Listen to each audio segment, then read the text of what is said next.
दोस्तों 20 अप्रैल 2011 के दिन सोनी प्लेस्टेशन नेटवर्क समेत सोनी की कई फैसिलिटीज को हैकर्स द्वारा अगले 2 दिन के लिए पूरी तरह से लॉक कर दिया जाता है। इस बीच जहां सोनी के किसी एम्प्लॉय के पास सिस्टम में एंटर करने का कोई तरीका नहीं था, वहीं दूसरी तरफ इन हैकर्स के पास अब सोनी के करोड़ों कस्टमर्स की बैंकिंग डिटेल्स, पर्सनल इंफॉर्मेशन और बहुत सारा दूसरी तरह का डेटा भी था।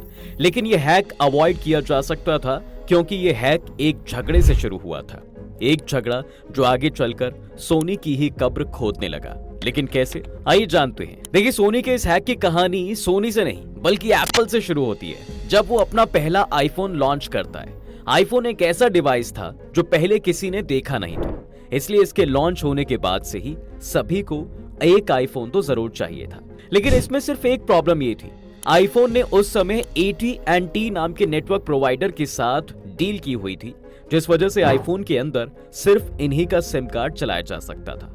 इसी समय 17 साल का एक लड़का जॉर्ज हॉड्स, जो कि एक टेक एंथुसियास्ट और हैकर था, वो इस बात से काफी नाराज था क्योंकि वो चाहता था कि वो अपना टी मोबाइल का कार्ड इसमें यूज कर सके क्योंकि उसके प्लान ज्यादा अफोर्डेबल थे।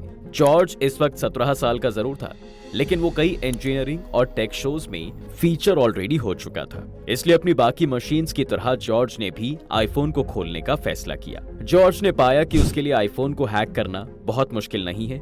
उसने आईफोन में एक्स्ट्रा चिप इंस्टॉल की जो पिछली ब्रॉडबैंड कमांड्स को ओवरराइड कर देती थी और इससे जॉर्ज का लिखा हुआ कोड इसमें इंस्टॉल हो जाता था। जिस फोन को बनाने में सालों का समय लगा था, उसे जॉर्ज ने सिर्फ 3 महीने में ही पूरी तरह रिवर्स इंजीनियर कर दिया था और इसके बाद उसने ये वीडियो अपने यूट्यूब चैनल पर अपलोड कर दी, जहां वो जियो हॉट्स के नाम से जाना जाता है। ये वीडियो उस समय काफी पॉपुलर हुआ और स्टीव जॉब्स ने तो इस बारे में कुछ नहीं कहा, लेकिन एप्पल के को-फाउंडर स्टीव वोज़नियाक ने जॉर्ज के एफर्ट्स की तारीफ की। इसके बाद आईफोन्स को हैक करने से जॉर्ज की काफी पॉपुलैरिटी हुई और वो इस तरह का कंटेंट बनाने लगा। वैसे तो किसी भी कंपनी के लिए अच्छा नहीं है कि कोई इंसान पब्लिकली उनके गैजेट को इस तरह हैक करे, लेकिन कुछ लोगों का मानना है कि जॉर्ज ने दरअसल एप्पल की मदद ही की थी, क्योंकि अब वो लोग भी आराम से आईफोन्स खरीद सकते थे जो अपना सिम कार्ड स्विच नहीं करना चाहते थे। इस नई फेम के कारण उनके पास कुछ लोगों के डोनेशंस भी आने लगे, जिससे उसने इनफ पैसा जमा कर लिया कि वो न्यू जर्सी से कैलिफोर्निया तक ट्रैक कर सके और कैलिफोर्निया आकर वो गूगल के हेडक्वार्टर्स पहुंचा, जहां उसने अपनी डिग्री बीच में ही छोड़ दी और गूगल में जॉब करने लगा। अब गूगल वैसे तो एक अच्छी और क्रिएटिव कंपनी है, लेकिन उसी के साथ उसके अंदर भी वही कॉर्पोरेट स्ट्रक्चर है जो कि किसी दूसरी कंपनी में होता है। जी हाँ, और इसी वजह से जॉर्ज को लगने लगा कि शायद वो यहाँ पर फिट नहीं बैठता है। यही वजह थी कि उसने गूगल भी छोड़ दिया और वो वापस न्यू जर्सी आ गया और उसने सोशल मीडिया पर यह ऐलान भी कर दिया कि अब वो दोबारा आईफोन्स हैक नहीं करेगा, बल्कि वो कुछ दूसरी तरह की मोटिवेशन ढूंढ रहा है। उसी दौरान उसे एक पैकेज भेजा जाता है जिसमें एक प्लेस्टेशन 3 था और साथ ही एक चैलेंज भी था कि इसे हैक करके दिखाओ। यही वो मोटिवेशन थी जिसे वो ढूंढ रहा था। इसलिए वो सोशल मीडिया पर ऐलान कर देता है कि वो अब PS3 हैक करने वाला है। ये वो समय था जब गेमर्स और हैकर्स इस तरह के गेमिंग कंसोल्स के साथ अलग अलग तरह के एक्सपेरिमेंट कर रहे हैं। फिर चाहे वो पायरेटेड गेम्स को रन करना हो या फिर गेम्स के मोड वर्जन्स बनाना, जिसमें बैकग्राउंड से लेकर हर चीज को चेंज किया जा सकता है। सभी तरह के हैक्स और ट्रिक्स यूज की जा रही थी, लेकिन PS3 वो इक्विपमेंट था जिसे अभी तक कोई हैक नहीं कर पाया था और इसलिए चैलेंज ज्यादा एक्साइटिंग था। इसके बाद जॉर्ज ने 5 हफ्ते की मेहनत की, जिसमें उसने 500 लाइन से ज्यादा का कोड भी लिखा और फाइनली उसकी मेहनत रंग लाई और उसने ऑनलाइन अनाउंस भी कर दिया कि फाइनली उसने PS3 हैक कर लिया है और साथ ही उसने इंटरनेट पर इंस्ट्रक्शंस भी पब्लिश कर दिए ताकि दूसरा भी ऐसा कर सके। जॉर्ज का PS3 हैक करने का तरीका काफी सिंपल था। उसने PS3 के अदर OS का इस्तेमाल करके उसमें लिनक्स ऑपरेटिंग सिस्टम रन करना शुरू कर दिया, जो कि एक यूजर को हार्डवेयर और सॉफ्टवेयर का कंप्लीट एक्सेस दे देता है और इस तरह PS3 एक नॉर्मल डेस्कटॉप कंप्यूटर की तरह एक्ट करने लगा। जिसके बाद उसने अपने प्रोग्राम्स इसमें रन करने शुरू कर दिए, लेकिन एप्पल की तरह सोनी को जॉर्ज का ये तरीका पसंद नहीं आया और इसीलिए उन्होंने एक अपडेट के जरिए एक सिक्योरिटी पैच इंस्टॉल कर दिया ताकि कोई भी सिस्टम को एक्सप्लॉइट ना कर पाए। ये डिसीजन वैसे तो काफी कंट्रोवर्शियल रहा था और इंटरनेट कम्युनिटी दो हिस्सों में बढ़ती चली गई, जिसमें एक ग्रुप सोनी के साथ था और दूसरा ग्रुप जॉर्ज के साथ था। इस बीच में जॉर्ज की पर्सनल इंफॉर्मेशन भी लीक करने की कोशिश की गई, लेकिन जॉर्ज इस सिक्योरिटी पैच से नहीं रुकने वाला था और उसने फिर से अपना काम करना शुरू कर दिया। पिछली बार उसने अपने कोड के जरिए PS3 के सिस्टम के अंदर घुसकर उसका पूरा कंट्रोल लेने की कोशिश की थी, लेकिन इस बार जॉर्ज के पास इससे बेहतर तरीका था। इस बार उसने बस एक डिस्क्रिप्शन प्रोग्राम का सहारा लिया और उसी के जरिए वो PS3 के नए सिक्योरिटी पैच की एक्सेस की या पासवर्ड एक्सट्रैक्ट करने में कामयाब हो गया और फिर इस एक्सेस की के जरिए वो फिर से कंसोल में मनमाने चेंजेस करने लगा। अब पिछली बार जहां उसे PS3 को हैक करने में 5 हफ्ते का समय लगा था, तो वहीं इस बार उसने ये काम सिर्फ 10 मिनट में कर दिखाया था। लेकिन जॉर्ज को पता था कि अगर वो इसे पब्लिक में रिवील कर देगा तो सोनी फिर से एक और सिक्योरिटी पैच के जरिए इसे भी डिसेबल कर देगा। इसलिए उसने अपने कोड के साथ एक स्पेशल फीचर ऐड कर दिया था, जिससे PS3 के अंदर पायरेटेड गेम्स चलाना इम्पॉसिबल हो जाता है। ये एक काफी बड़ा स्टेप था, क्योंकि हर साल गेमिंग इंडस्ट्री को पायरेटेड गेम्स के कारण तकरीबन $8 बिलियन का नुकसान होता है। इसलिए टेक्निकली तो जॉर्ज उनकी मदद ही कर रहा था और उसे भी यही लगा था कि इस पैच के बाद सोनी उसे परेशान नहीं करेगा। लेकिन सोनी को ये मूव भी पसंद नहीं आया और वो जानते थे कि अगर वो फिर से कोई सिक्योरिटी पैच रिलीज करेंगे तो जॉर्ज उन्हें फिर से हैक कर लेगा। इसलिए इस बार उन्होंने अपनी लीगल टीम की मदद ली और 11 जनवरी 2014 के दिन सोनी ने ऑफिशियली जॉर्ज हॉर्ट्ज को सू कर दिया, जिसमें computer fraud and abuse act और फैसिलिटेटिंग कॉपीराइट इन्फ्रिंजमेंट के केसेस थे। अब इससे दुनिया भर के अंदर जितने भी एक्टिविस्ट थे, इन्हें भी बहुत ज्यादा नाराज कर दिया था, क्योंकि उनका सीधा सा आर्ग्यूमेंट ये था कि अगर उन्होंने कोई भी डिवाइस खरीदा है तो उनके ऊपर उनका 100% अधिकार होना चाहिए और वो फिर उससे कुछ भी करें, इसमें कंपनी को कोई आपत्ति नहीं होनी चाहिए। अगर आप मदर डेयरी से दूध का पैकेट खरीदते हैं तो चाहे फिर आप उसकी चाय बनाएं या फिर पेट को पिला दें, इससे मदर डेयरी को कोई आपत्ति नहीं है। तो फिर सोनी इस मामले में अलग कैसे हो सकता है? ये आर्गुमेंट आज का नहीं है, बल्कि बहुत पुराना है और अभी भी हम इसे देखते हैं। लेकिन सोनी इसके बिल्कुल अगेंस्ट था और उनका मैसेज बहुत क्लियर था कि अगर किसी ने PS3 खरीदा है तो उन्हें वो वैसा ही यूज करना पड़ेगा जैसा सोनी चाहता है। सोनी का ये क्लेम भी था कि जॉर्ज ने जो पायरेटेड गेम्स को रोकने के लिए कोड इंसर्ट किया है उसे आसानी से रिमूव किया जा सकता है, जिस वजह से अभी भी PS3 को हैक करना पायरेसी को बढ़ावा देना ही माना जाएगा। इसके बाद जॉर्ज हॉर्ट्ज भी कई टीवी चैनल्स और दूसरे नेटवर्क्स पर अपनी बात रखने के लिए इंटरव्यूज देने लगा और उसने YouTube पर 1 मिनट का डिस ट्रैक भी अपलोड किया था। लेकिन सोनी के पास बहुत सारा पैसा और बहुत ही क्वालिफाइड लॉयर्स थे, जिन्होंने केस की शुरुआत में ही एक रीस्टार्टिंग ऑर्डर ले लिया था, जिसके मुताबिक अब जॉर्ज हॉर्ट्ज PS3 को हैक करके अगर अपनी फाइंडिंग्स को पब्लिक करता है तो उसके खिलाफ लीगल एक्शन लिया जा सकता था। लेकिन शायद अगर सोनी यहाँ पर भी रुक जाता तो लोग इस बात को भूल जाते, लेकिन फिर उन्होंने एक बहुत बड़ी गलती कर दी। सोनी ने न सिर्फ जॉर्ज को हैकिंग से रोका, बल्कि कोर्ट के जरिए उन्होंने ट्विटर, फेसबुक, यूट्यूब और जॉर्ज के इंटरनेट प्रोवाइडर तक को नोटिसेस भेजे, साथ ही उन सभी IP एड्रेसेस की रिक्वेस्ट की जिन्होंने ये हैकिंग इंस्ट्रक्शंस डाउनलोड किए थे, और साथ ही उन्हें जॉर्ज के पेपल अकाउंट का भी एक्सेस मिल गया, जिससे ये पता चल पाया कि कौन लोग उन्हें डोनेट कर रहे थे, और अब इन डोनर्स पर भी यही इल्जाम लगाए जाने लगे। आज के रूल्स के हिसाब से ये इंफॉर्मेशन कंपनी के साथ शेयर नहीं की जा सकती, लेकिन तब ये रूल्स नहीं थे, इसलिए सारा डेटा उन्हें मिल गया।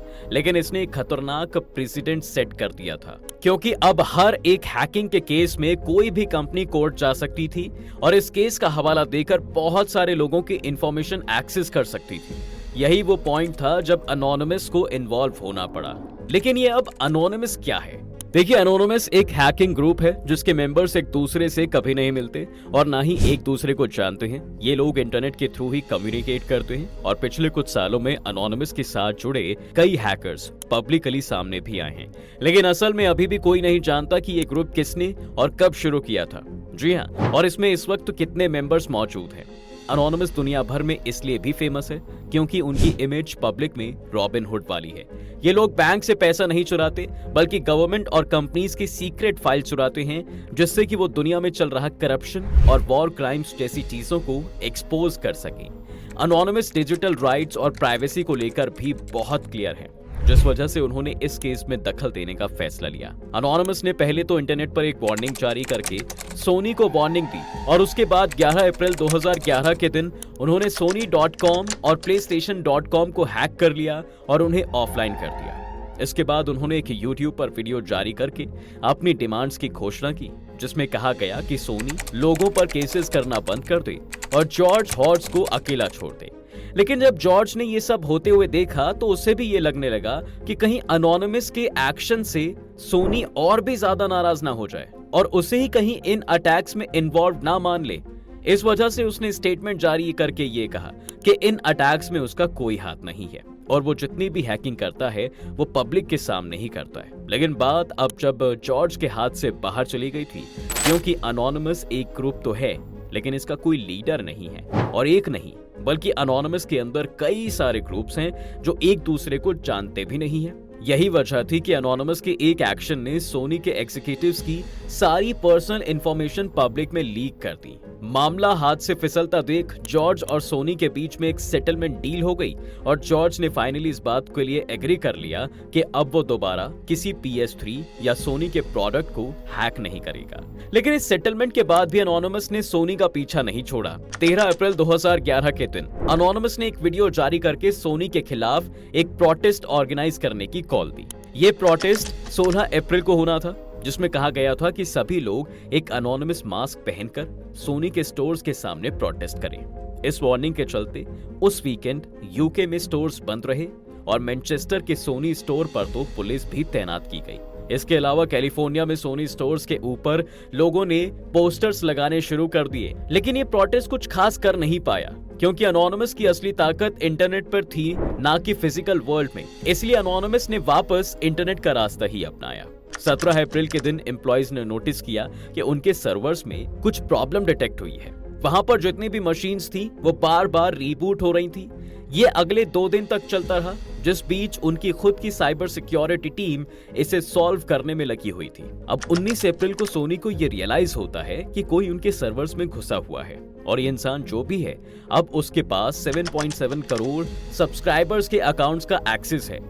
इन अकाउंट्स के साथ साथ लोगों के क्रेडिट कार्ड्स, एड्रेसेस और दूसरी पर्सनल और फाइनेंशियल इंफॉर्मेशन जुड़ी हुई हैं। और जब 3 दिन तक भी ये प्रॉब्लम सॉल्व नहीं हुई तो सोनी ने प्लेस्टेशन नेटवर्क को टेम्परेरीली सस्पेंड कर दिया। लेकिन पब्लिक को इसके पीछे के कारण के बारे में इन्फॉर्म नहीं किया गया। लेकिन अफवाहें और खबरें फैलने लगी थी और लोग ये स्पेकुलेट करने लगे थे कि जरूर इसके पीछे एनोनिमस का ही हाथ है। अब इसके बाद अगले दिन सोनी फिर से एक पोस्ट में कहता है कि उनके कस्टमर्स थोड़ा पेशेंस रखें और उन्हें 48 घंटे का समय दें। 22 अप्रैल के दिन सोनी फाइनली पब्लिक में ये एडमिट करता है कि कुछ बाहरी ताकतों की वजह से उनके सिस्टम में प्रॉब्लम्स आ रही हैं। लेकिन अब भी वो ये नहीं बताते कि कस्टमर्स का डेटा इस वक्त अनसेफ है। इसके बाद सोनी 2 अलग अलग साइबर सिक्योरिटी फर्म्स को हायर करता है और साथ ही अपनी इंटरनल टीम के साथ भी लगातार पूरे इंफ्रास्ट्रक्चर को दोबारा से अपने पैरों पर खड़ा करने की कोशिश में लगा रहता है। इसके 4 दिन बाद वो फाइनली पब्लिक को इन्फॉर्म करते हैं कि उनकी प्राइवेट इंफॉर्मेशन भी इस समय रिस्क पर है।